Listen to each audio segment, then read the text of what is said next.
এই পাশের এগুলাই হচ্ছে হাইব্রিড জাতের আমের গাছ। এটা হলো নাকফজলি।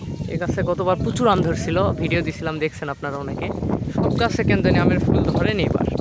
এবার বৃষ্টিপাত একটু প্রথমে কম, এই জন্য। কিন্তু এই পাশে 2-3টা গাছে প্রচুর আম ধরছে। আর ওই পাশে যে কয়েকদিন আগে, কয়েকদিন না, 2-3 বছর হলো, ওই পাশে কয়টা বিভিন্ন হাইব্রিড জাতের আম লাগাইছি, নাকফজলি, ব্যারি 4, হ্যারি ভাঙা। তো এগুলো একটু দেখা যায়। এই যে এই পাশের এগুলাই হচ্ছে হাইব্রিড জাতের আমের গাছ। এটা হলো নাকফজলি। এই গাছে গতবার প্রচুর আম ধরছিল, ভিডিও দিছিলাম, দেখছেন আপনারা অনেকে। কিন্তু এবার খুব একটা আম ধরেনি, অল্প কয়টা গাছ আম ধরছে। তো নাকফজলিতে অল্প কয়টা ধরছে, কিন্তু হাড়ি ভাঙায় প্রচণ্ড আম ধরছে।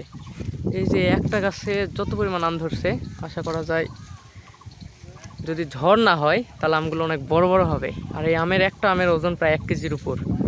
কিন্তু এই পাশে 2-3টা নাকফজলি গাছের আম, এগুলোতে ফুল ধরছিল, কিন্তু আম আটকে না। এই যে এই পাশে মাত্র 4-5টা আম ধরছে। তারপর আলহামদুলিল্লাহ 5টা গাছের মধ্যে 3টা গাছে আম ধরছে। আর এই পাশে দেশি গাছগুলোতে তো 3-4টা আম ধরছে। দেখা যাক, বাকিটা আল্লাহ ভরসা কী হয়।